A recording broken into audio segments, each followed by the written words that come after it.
On March 11, 2011, Japan faced one of the deadliest natural disasters in modern history.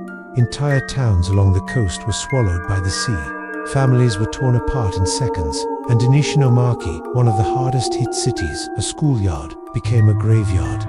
To this day, residents whisper of children seen running through the ruined halls of an abandoned elementary school, laughter echoing where no one plays, and teachers calling out names long after their students are gone. This is the story of Ishinomaki Elementary School, the tragedy that claimed its children, and the hauntings that followed. At 2:46 p.m. on March 11, 2011, the ground beneath northeastern Japan shook violently. A magnitude 9.0 earthquake, the strongest ever recorded in the country. But the true devastation came not from the quake, but from the sea. Within minutes, walls of water, some reaching over 40 meters high, surged inland. The city of Ishinomaki in Miyagi Prefecture was hit harder than almost anywhere else. Nearly 3,000 residents perished. The entire neighborhoods disappeared beneath black water, and among the losses was an elementary school. Its walls meant to shelter children, now reduced to wreckage. Dozens of young lives, gone in a single afternoon. Ishinomaki Elementary stood near the coast. On that day, it became a trap. When the tsunami hit, the water rose with merciless speed. Witnesses later described hearing children's voices crying for their parents. Then silence. The official reports were grim. Multiple classrooms filled with water. Students and staff either drowned inside or were swept away trying to escape. Rescue teams would later recover small shoes and soaked textbooks buried in the mud. One volunteer, quoted in the Asahi Shimbun, described the site as frozen in time, as if the children had just been there minutes before. Weeks after the disaster, when the bodies were buried and debris cleared, another story began circulating. Locals walking past the abandoned school late at night claimed to hear faint sounds, chalk dragging across blackboards, the rhythmic thud of a jump rope slapping against the ground, children laughing, then crying. At first, it was dismissed as grief. Trauma can play cruel tricks on the mind, but the reports didn't stop. In July 2011, a shopkeeper near the ruins told the Mainichi Daily News, "I heard children playing in the yard at night. When I looked, there was no one, only the wind." Taxi drivers in Ishinomaki also came forward with unsettling accounts. Multiple drivers reported picking up passengers soaking wet children, silent and shivering, who gave their address as the destroyed elementary school. By the time they arrived, the back seat was empty. One driver admitted to keeping the meter running anyway, placing the fare at a roadside shrine for the dead. Perhaps the most chilling account came from a volunteer worker who helped clear debris at the school. His statement was recorded in year 2012 by a local paranormal research group. He described the air inside the building as damp, heavy, and unnaturally cold. Mud still coated the hallways. Children's drawings clung to the walls, warped and faded from the seawater. Then came the voices. He claimed he heard a girl call out sensei, the Japanese word for teacher, but when he turned, the corridor was empty. Later, he felt small wet handprints press against his back. When he spun around, he saw nothing, only streaks of mud across his shirt. That night, he left the building and never returned. Over the years, other stories grew. Students at neighboring schools reported seeing shadowy figures watching from the windows of the abandoned classrooms. A groundskeeper claimed to hear the sound of a piano playing in the middle of the night, though the instrument had been destroyed in the flood. Neighbors began avoiding the school grounds after dark. Some believed the spirits of the children lingered, still waiting for their parents to pick them up. Japan is no stranger to ghost stories. After great tragedies, tales of restless spirits often emerge. But in Ishinomaki, even skeptics admit the sheer number of similar reports is hard to ignore. Psychologists argue that what people experience may be a manifestation of collective trauma, survivors projecting their grief onto the spaces left behind, hearing the voices they desperately wish were still there. But others, including Buddhist monks, called to perform rituals at the school, believe the children truly remain. Lost souls, bound to the place of their deaths, unable to find peace. Today, Ishinomaki Elementary no longer operates.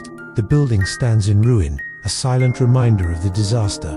Memorials have been built across the city to honor the dead, but those who live nearby insist the school is not empty. Locals still place offerings, toys, candy, and flowers at small shrines outside its gates. Some say it is the only way to keep the voices quiet at night. And for those who dare to walk past after dark, the faint sound of children playing still drifts through the broken windows. In a city scarred by unimaginable loss, Ishinomaki Elementary School has become more than just a ruin. It is a reminder that some tragedies leave behind echoes too strong to fade.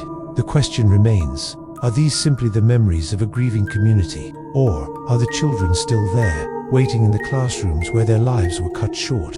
Some schools carry more than history in their walls. They carry the weight of tragedy, whispers of the dead, and shadows that refuse to leave. In the small city of Pocatello, Idaho, there is one such place, a building so tied to death and the unexplained, that its reputation has spread far beyond the quiet town that surrounds it. This is the story of Pocatello High School, the haunted halls where even security cameras have captured what some believe is proof of the paranormal. Pocatello High School first opened its doors in 1901. Locals called it the castle on the hill for its towering brick walls and commanding presence above the small town. Through the decades, generations of Idaho families passed through its classrooms. It survived fires, renovations, and changing times, but the building carried with it something else. A reputation, a whisper among students that tragedy followed the school. Some claimed the very land beneath the school was cursed. Others said the building itself seemed to hold on to grief, refusing to let it fade. Over the course of its long history, at least 6 suicides have been documented inside Pocatello High School, students leaping from upper floors, others taking their lives in bathrooms and classrooms. Each tragedy left a mark, not just on the families, but on the students who remained. Many swore the building itself felt heavier after each death. One former student, quoted in the Idaho State Journal, recalled, "We were told not to talk about it, but everyone knew. You could feel it, especially walking those halls at night." Even today, some teachers avoid certain classrooms after dark. To them, it's as though the memories of those who died there never truly left. With so much tragedy, it wasn't long before whispers of hauntings began. Students reported bathroom faucets turning on by themselves, even when the pipes had been shut off. Others spoke of doors slamming with no one nearby. The most unsettling accounts came from those who stayed late for school events. Shadows were seen pacing the upper floors. Disembodied voices carried through empty corridors. Dozens of students have claimed to glimpse a young woman in a white dress, standing silently at the end of hallways or reflected in darkened classroom windows. Many believe she is one of the students who died tragically inside the school. But in 2014, one incident changed everything. Late one night, the school's motion sensors were triggered. Security cameras began recording in an empty, locked building. What the footage showed has been debated ever since. The video captured lights flickering violently down a hallway. Then, a shadowy form gliding across the floor. Moments later, a door slowly swung open on its own. Investigators reviewed the footage. Some insisted it was a glitch, a trick of faulty wiring. But others pointed out that the light, the shadow, and the door all moved in sequence, as if responding to something unseen. The story broke in the Idaho State Journal and was soon covered by television news. Paranormal investigators descended on the school, eager to study the video frame by frame. To skeptics, it was nothing but electrical malfunction. To believers, it was the first undeniable proof that the tragedies of Pocatello High had left behind restless spirits. Years have passed since that night, but the stories haven't stopped. Students whisper about cold spots in certain classrooms, or the feeling of being watched when they walk the upper levels. Teachers who've worked late describe doors rattling in their frames, only to find empty halls beyond. One janitor, speaking anonymously to a local news crew, claimed, "There are places, I just don't go alone. You hear footsteps behind you, but when you turn, there's nothing." Paranormal groups still request access, convinced that the energy of the school is tied to the suicides. And while Pocatello High School remains open, still filled with life during the day, its nights belong to something else entirely. Pocatello High School has stood for more than a century. It has seen laughter, learning, and unbearable sorrow. And if the stories are true, the halls are not empty when the students go home. Perhaps those who lost their lives inside its walls are still there, wandering the corridors. Perhaps the building itself has become a monument to tragedy, replaying its darkest moments over and over again. One thing is certain: when you walk the halls of Pocatello High School, you are never truly walking alone. There are schools that carry more than just history within their walls. Some carry echoes, whispers, shadows that refuse to fade. In Kuala Lumpur, Malaysia, one of the nation's most prestigious schools, stands as both a landmark and a warning. The Victoria Institution, founded in 1893, it has produced politicians, scholars, and leaders. But among its students, there is one story that has never made it into the school's official record. They say a boy died here, alone, terrified, during a cruel hazing ritual, and ever since, his restless spirit has wandered the science block. The Victoria Institution, often called simply VI, is one of the oldest and most respected secondary schools in Malaysia. Built during the British colonial era, its architecture reflects both Western design and local adaptations.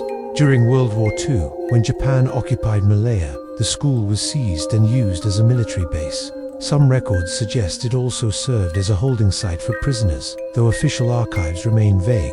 Many students believe this history left a permanent mark on the grounds. Yet, what haunts Victoria Institution the most is not the war. It is the memory of one particular student. Sometime in the mid-20th century, whispers began circulating among the boys. The story told of a younger student, just a teenager, subjected to a late-night hazing ritual. Accounts vary. Some say he was locked inside one of the upper science classrooms as punishment. Others claim he was forced to climb a narrow ledge outside the chemistry lab windows, where he lost his footing. What remains consistent is this: the boy never made it out alive. His body was discovered the next morning. The death, according to former students, was quietly kept out of newspapers. The school's reputation was too valuable to be tainted. But among the students, the story spread like wildfire. Each new generation inherited the tale, passing it down like a forbidden secret. Since that time, countless reports have surfaced from students and faculty alike. Late at night, footsteps echo in a science block long after it has been locked. Teachers have entered empty rooms only to hear chairs scraping across the floor, as if someone unseen was moving them. One former student described walking through the corridor and noticing a boy sitting at a desk inside the chemistry lab. Thinking it was another classmate, he waved only for the figure to vanish before his eyes. Others have claimed to see a pale figure staring from the lab's upper windows at night. Always the same window, always the same floor. By the late 20th century, the boy in the science block had become a kind of challenge. Seniors dared juniors to spend a night inside the haunted section of the school. Few lasted longer than an hour. One student recalled hearing faint crying in the dark, echoing through the walls, even though he was completely alone. Another swore he felt the temperature drop so drastically that his breath came out in mist, despite Malaysia's tropical heat. Some dared to push further, leaving offerings, calling out to the spirit. Those who tried often left in silence, pale and shaken, never speaking of what they saw. Whispers say the boy does not take kindly to being mocked. The most enduring story comes from a student in the 1980s, tasked with retrieving his books from the lab after evening prep. He climbed the stairs alone. As he entered the corridor, he noticed movement in the corner of his eye. At the far end of the hall stood a boy in an old-style school uniform. His head was tilted down, his face obscured by the dim light. The student called out, but the boy did not answer. Instead, he turned slowly and walked into the chemistry lab. The witness followed, pushing the door open. The room was empty, every chair neatly tucked in, every table spotless. No open windows, no sign of anyone leaving. And yet, faintly, he swore he heard the sound of dripping water echoing through the room. Over time, the legend of the boy in the science block grew inseparable from Victoria Institution's identity. Paranormal investigators in Malaysia have referenced the story, and local newspapers have occasionally mentioned the school's reputation for hauntings. Today, alumni reunions often feature whispered retellings of the ghost story. Current students still report eerie encounters, and despite renovations, the science block has never shaken its sinister reputation. Some believe the boy was never given a proper farewell. Others say he is bound to the school forever, his final moments replaying endlessly in the place where he died. In Malaysia, Victoria Institution is known for its academics, its history, and its legacy. But in the quiet hours, when the lights dim and the halls grow silent, another legacy reveals itself. The ghost of a boy who should have simply been another student, another life among thousands. Instead, he has become something else, a reminder, a warning. Some schools teach lessons through books. Victoria Institution teaches through fear.